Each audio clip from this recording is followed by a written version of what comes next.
Bro, you like the Iron Man cartoon, bro? And I'm not judging. Are we talking about the same Iron Man cartoon? I'm It came talking, out in like yeah. '95. Uncle Phil was the voice Yeah, for War well, Machine. Uncle Phil was War Machine. James Avery. Now, I done seen some posts, John, where you hating on DC and bigging up Marvel so much, Yeah, man. man. That was Yeah, so man. disrespectful. What's the Come on, problem man. with DC, man? What do Come they on with need it. to do? What do they need to do to fix their movies? Let me tell you something, bro. So in the studio part of my setup, so this is I'm in my content room right now, right? But there's another room that I have my studio in, right? So there's a big picture of all of the Marvel characters, and then I got one next to it that's all of the DC characters, right? It is literally like 30 dudes that look like Green Lantern. It's like 18 people that look like Superman. And it's like, man, come on, man. This is what my problem is with DC, dog. Just the source material I felt like never interested me as a kid. Like I felt like the writing for Superman, and y'all can correct me if I'm wrong, all of the comic book heads, y'all can get at me in the comments because I will admittedly say Superman always seemed super boring to me. So I never got into it. I always felt like things that challenge me intellectually or I can find some common ground with, right?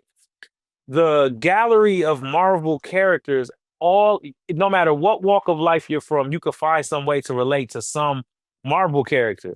Like I feel like, okay, X-Men, you can look at it and you could take mutants versus humans as prejudice in any type of way. You know what Well, I'm they saying? did model it after racism, You right? feel me? So think about that, right? You could easily say that Magneto is Malcolm X and Xavier is Martin Luther King. You Right. know what I'm saying? In the way that they look at things, right? And like just look how well thought out under the umbrella all of these characters are. They all got these amazing backstories. Like Wolverine has a backstory that you could sink your teeth in and get invested in. I could just name all of them. Peter Parker, you caught up in his story. Like he's just a teenager, you know what I'm saying? Trying to deal with his uncle dying, and he lived with his AT, never knew his parents, all that type of stuff. For me, Superman was like, it was to me, and no disrespect, you know what I'm saying? Christopher What's Reeves. not Christopher Reeves, but my man who invented, not Bob Kane, because Bob Kane invented Batman.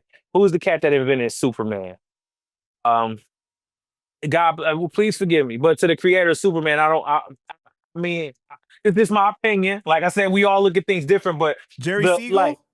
okay, so yeah, Superman to me is like lazy writing. It's like the explanations for everything for Superman is so lazy. So how did he get all these powers? He's from another planet. So what are his powers? He can do everything. Well, what do you mean everything? Everything. He's as fast as a speed and bullet. He can shoot lasers out of his eyes. He can like what? Like he could and then wait a minute. And then he don't even have a real disguise. People just don't know who he is because he takes off his glasses. Bro, what are we? Bro, I was an intellectual child, so I'm like, this don't make sense, bro. Like, what are we talking about? like, so I gotta agree with you on the what you wrote online though. You did say that for DC, the bread and butter has always been Batman. Batman is the Batman, best thing because of the villains, has the best villains, everything, right? You know what I mean? But yes, outside of that, like, DC was kind of lacking in certain areas, but like yes, Marvel, you bro. you found just like so many heavy hitters. So, Yeah. man, bro, think about it. Well, and I'm getting excited. So, as an Aries, I gotta calm down because I want to say too much all at one time. Hey, bro, I'm gonna take it one step at a time. For one, like I said in that post, for the people that's watching right now who probably don't follow me on Facebook or whatever, what I said was that feel like some of the source material of these characters at DC were not that interesting in the first place. Like I feel like Superman to me it's kind of bland. And then also, but also at the same time, I haven't read a lot of Superman. I tried to watch all the Superman movies. I watched Superman Returns. I fell asleep in the theater. Still haven't watched Man of Steel, and people told me that was real good. I need to watch that. But the latest Superman that James Gunn did, I tried to watch it. Like 10 minutes in, I was just like, man, I can't do this. This is like this is torture. Like I can't. I did this, and it's not James Gunn. It's the character Superman. It's too cookie cutter. I mean, did you Just like Smallville? never. I didn't watch. I didn't give it a chance. I didn't watch it. But oh, what I said in the post though, for y'all that care about this shit, um, I said like Supergirl didn't do good. Apparently, like it flopped. I feel like it was doomed to flop just because Supergirl is always gonna flop no matter what you do.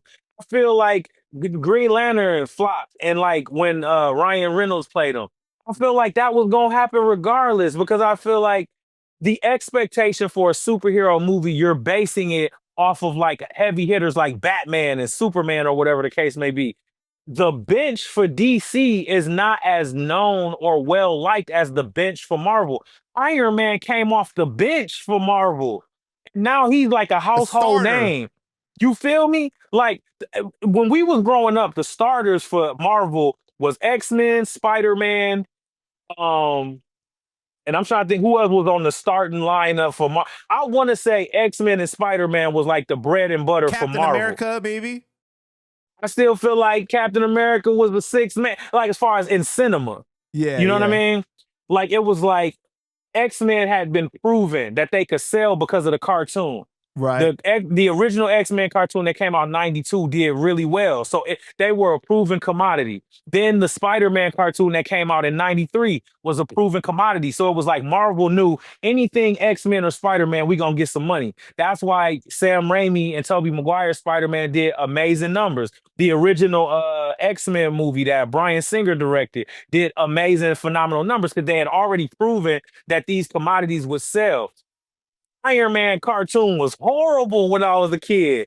You didn't Like, like did you, that cartoon? bro? You like the Iron Man cartoon, bro? And I'm not judging. Are we talking about the same Iron Man cartoon? It came out in like Yeah. '95. Uncle Phil was the voice Yeah, for War Machine. Uncle Phil was War Machine. James Avery. Come Yes, on. James Avery. Was You know what's so War funny Machine. is I'm so good at recognizing people's voices that like I recognized his voice anywhere, bro. Like anytime I've ever heard Immediately. him in a cartoon or something, I'm like, yo, that's Uncle Phil right there. Hey, wait, was he the Mandarin or was he War Machine? I He remember was him. War Machine. He was War Machine. Yeah. Bro, yeah, I watched it, and okay, maybe not horrible, but it wasn't as good as X-Men and Spider-Man, bro. Yeah, Can no, you give me you're right that? about that. You're definitely right about that. Yeah, for sure. So yeah, but yeah, I just think that my theory was, I feel like if I could go to the offices of DC, I would say, listen, Marvel is about to do the mutant saga that after Avengers Secret Wars, it's about to be all about the mutants and X-Men and backstories. I think that DC should do that with the Batman universe, and I think it would be very profitable for them. Y'all already have proven that Batman is one of your highest selling properties. So, okay, break that property up into mini properties so that, like, let's say you have a whole movie about Harvey Dent, and at the end of that movie, he becomes Two-Face. And then by the time you get to the next Batman movie, you're gonna be excited to see that Two-Face and that Batman go against each other in that movie, like what they did with the Avengers. So I just think that DC should go where the money is, and I think it's Batman. Man. Outside of the Dark Knight trilogy, my main Mhm. issue with DC was just the CGI looks so weird to me. Yeah, You know what I'm talking yeah, about? Like when they did Aquaman and shit like that. Like I was like, yo, why does this look so fake? Like it just bro, looks too much, you know. bro. Same way I felt. I went to see Aquaman in theaters, dog, and I just remember being disappointed. I felt like it was long. I would feel like it was long as hell for no reason, and I was disappointed. And then they redid what's his name's movie, the Justice League, and put like 60 million into it and added more Yeah, footage and shit. And I was like, why did you guys do that for? yeah, yeah. What? That's the problem, bro. Because the thing we got to keep in mind at the same time is these comic book properties that we love and know so well are owned by business people that don't understand creativity. And whenever you have business people in charge of creativity, it's gonna end up being a fucking mess, man. That's why you got to give it up to what's his name that's in charge of Marvel, Kevin Kevin Feige, Feige. because Yeah. he was the one that was running around on the X-Men when they were shooting and shit like that, and was like having comics and was like, yo, you got to stay true to the comic and everything. Like he had the vision. Yep. You know what I mean? See, yep. You gotta have a Kevin Feige. Yeah. You gotta have a Kevin Feige. Like DC, and that's it with anything too. Like with music, like make my best music when there's someone around me who's equally as passionate about my music, right? That person that's in the studio, like, yo, you got to give them that one kind of feel like that, like every Jay-Z needs a Dame Dash at some point in their career. You know what I'm saying? Like every Chief.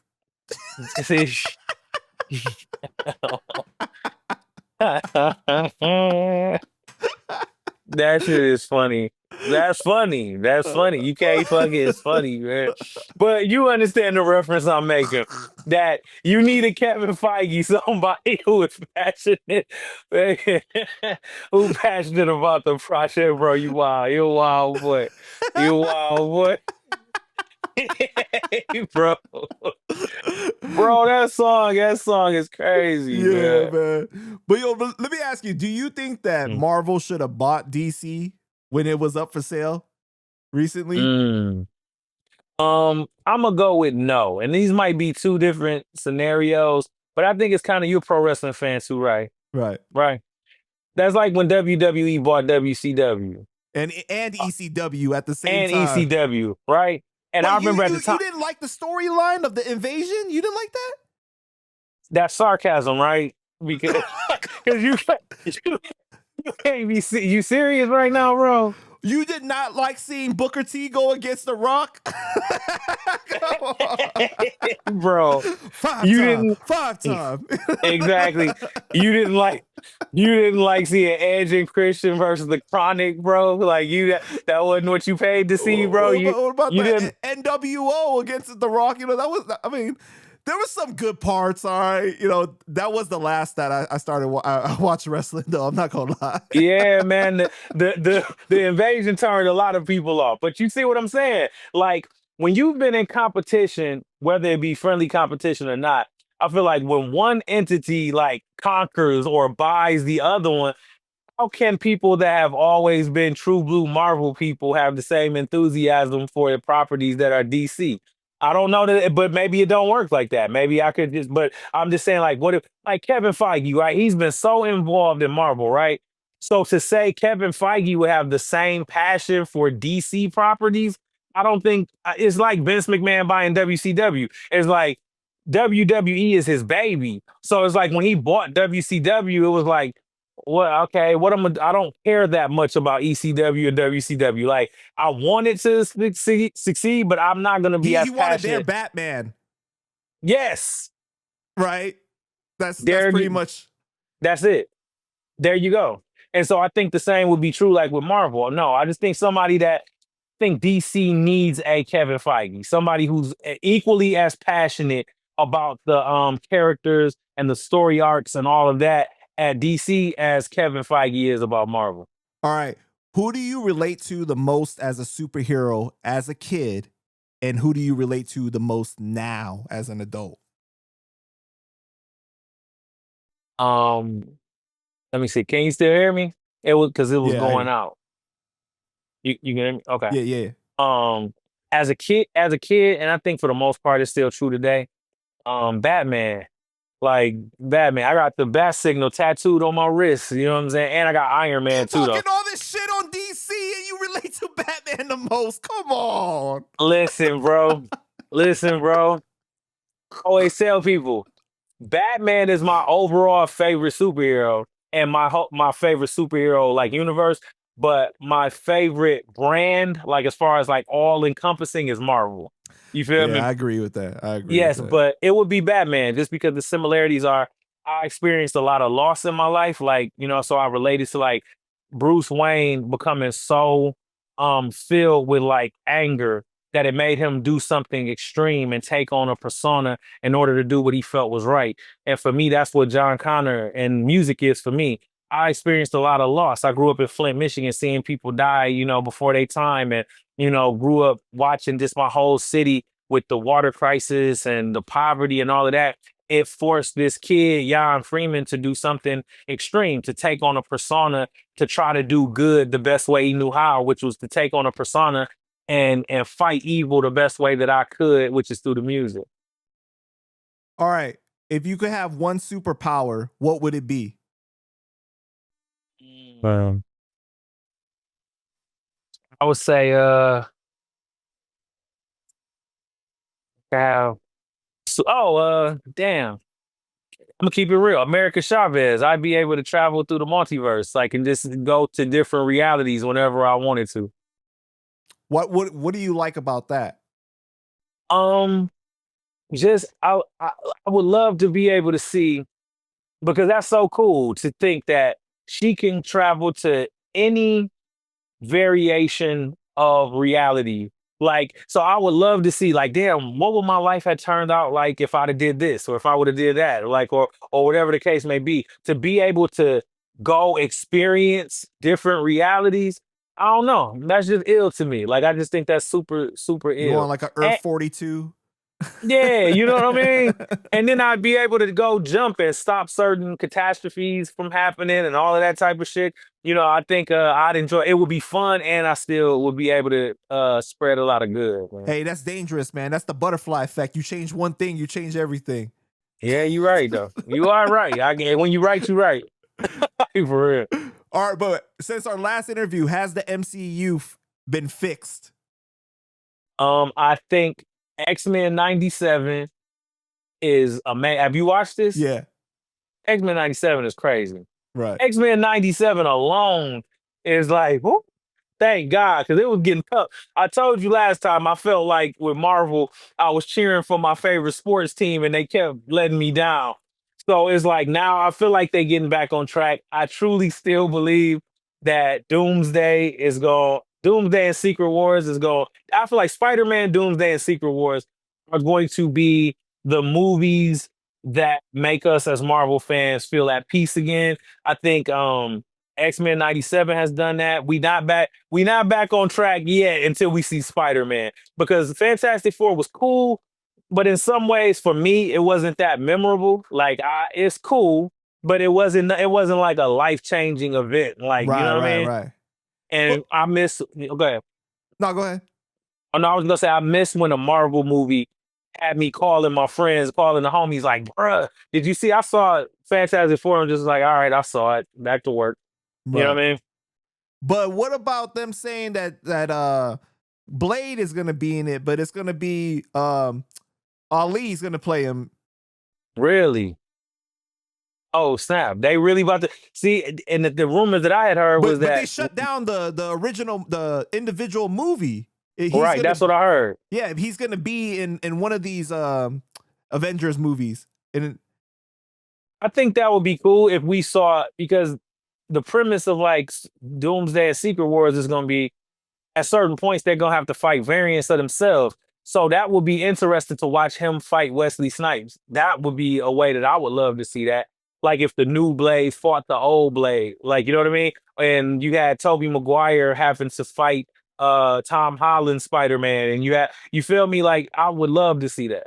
Yeah, but they need to stop shitting on my man Wesley, man. Come on. Feel you. They need to, but I've heard that though. I've heard that Wesley Snipes might be coming back for Doomsday and or Secret Wars. Oh man, that's dope. Because you remember Blade saved Marvel in a lot of ways. Yes, he did. Man. Yes, he did. Yes, he did, man. He did. And I think that they should give him a proper send-off. And that motherfucker Wesley don't get enough props too. The way that they was like, Blade ready to die. He's like, I was born ready, motherfucker. Like, he's too smooth. He's too smooth, man. Yeah, Come on. He still got it, man. He had to remind y'all, man. That motherfucker said, and it's only ever gonna be one Blade. Yeah. Straight up. Shout out to Wesley, man. Y'all gotta let go that he was arrested for taxes and stuff. Come on, man. That was years ago. Get that man. Yeah, and fuck, it's just taxes. Like, you know, I mean, it ain't like he was out here doing some wild shit. It's just taxes. Come on, man.